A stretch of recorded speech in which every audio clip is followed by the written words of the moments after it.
Welcome back to 90 Seconds Plus with Invercargill City Mayor Nobby Clark, and today we've got an update on the wastewater, etc. So fill us in. Right across the country, these wastewater consents have been very controversial. Yep. The iwi tribes across the country, previously under the Labor government, Maori Party government, wanted all the discharges from those plants, which is wastewater and sewage, after it's treated, to be going to land. That's become a huge risk for most councils. Hundreds of millions of dollars involved.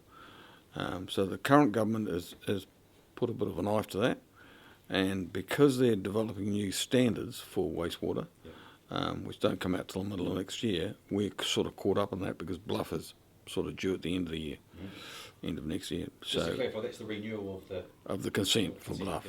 It's had a consent for 25 years, and so we have to apply for another one. You've got to be in about 6 months before it expires, otherwise you can't roll it over.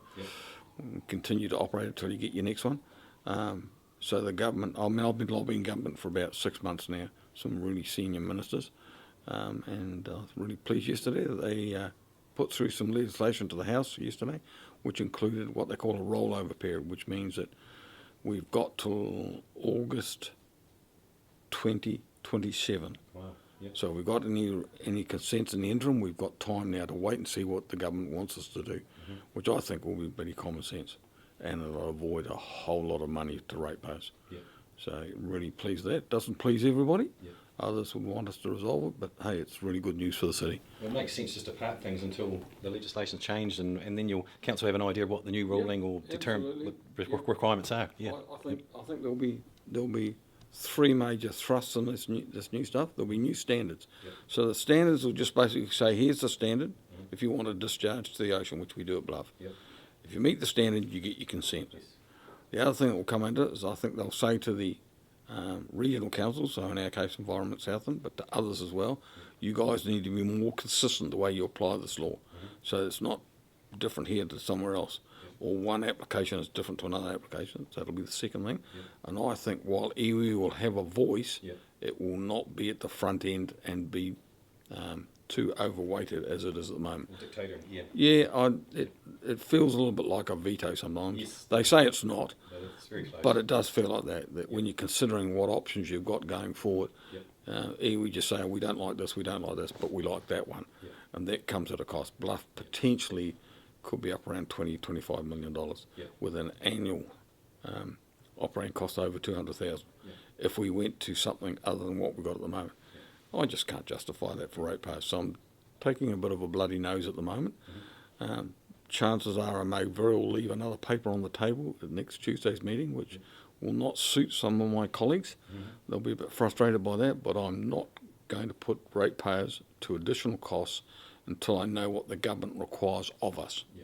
It would be reckless to do that. Oh, totally. Well, look at Otago Regional Council. Look at the money, that millions they Correct. squandered. Yep. Even Michael Laws, who's a councillor on that council, had a go at them. Millions and millions of dollars wasted, just squandered. And that's the issue that I've got, is that as legislation goes through the House, it goes to its first reading, so it's read in Parliament.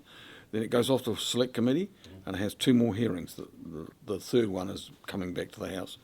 And so technically the law doesn't apply until it's gone to the third reading. But you have to understand the government's made a really strong position on this. They're not going to back away. Yes. I think if there was any movement on that 2-year period, which is 2 years from August, which is when the Act's likely to come into effect, it would be to say to councils, if you've got a current consent, you've got another 2 years. If you've got a current consent that you're not complying with, and you've got some environmental problems, you don't get the 2 years. I mean, I think that there could be some movement on that, but for us, we've got a plant in Bluff that works really well. Top end stuff, we do ultraviolet work that kills all the bacteria and stuff off, very, very high percentages. So there's been no recorded research that shows, and we've been monitoring in the past that we're doing any damage down here. So we just need to have a bit of common sense prevail.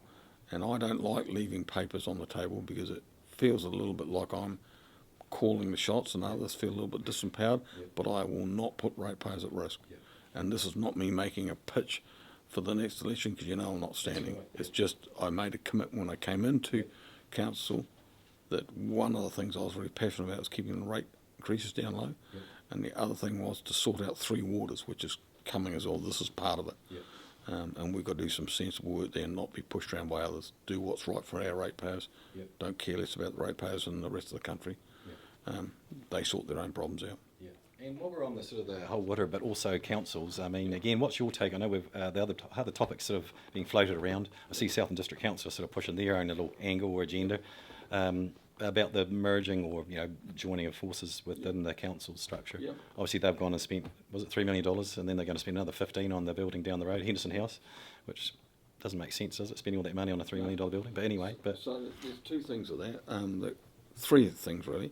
There is the Southern District have put up the amalgamation stuff. I'll come back to that in a minute. Yeah. The government has asked us if we want regional deals, which is where they might contribute some money, that we've got to be seen to be working together. So that means that you've got to be in bed with your colleagues, even though you don't think you particularly want to be. Yeah. And so the other issue of getting into bed is around these new water. 3 water CCOs. Oh, yes. And do we stand alone? And I think in Invercargill we will stand alone because we're in a very good financial position. Just to clarify, just a CCO, just for people who don't Oh, know, that's so a council-owned, council-controlled organisation.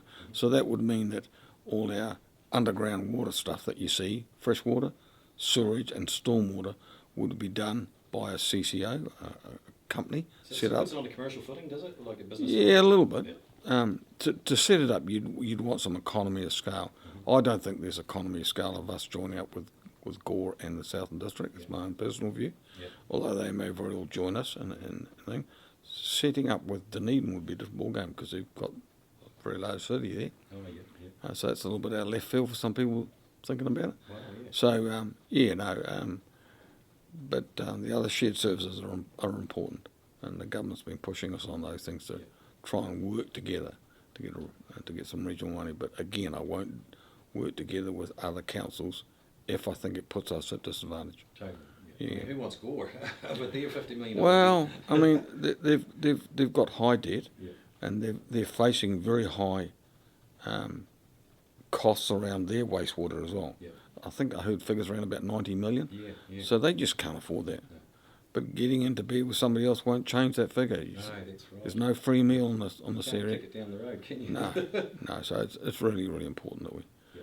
we do what's right for Invercargill. And it sounds a little bit arrogant to do that, Yeah. but hey, we're doing well financially, and our infrastructure is pretty well okay. We don't have any major leaks. Yeah. We've got about 17% leakage. The national average is 30%. Yeah. Wellington's 55%. So that basically means what you pump into the system Yeah. leaks out before it gets to its intended Right. end. So we're at 70. We're at 17. 17. sorry. 17. Wow. So we're doing really well. Yeah. That tells you that what we've got in place is pretty stable. Yeah. But we've got a pretty flat environment as well, so we don't have a lot of hills like Wellington has, and we don't have impacts of earthquakes and stuff like that. So we're doing okay. Yeah. I won't be pushed on that issue. But leaving stuff on the table, that's going to be sensitive, for sure. It's 90 seconds plus with Invercargill City Mayor Nobby Clark this week. Don't forget, we've got the harness racing coming up, not this weekend, but the following Friday. So make sure you save the date, 20th of December. Kicks off about 3 p.m. and the Fashion the Field about 4 p.m. So ladies, get your glad rags on and we'll see you there. Till next week, catch you later.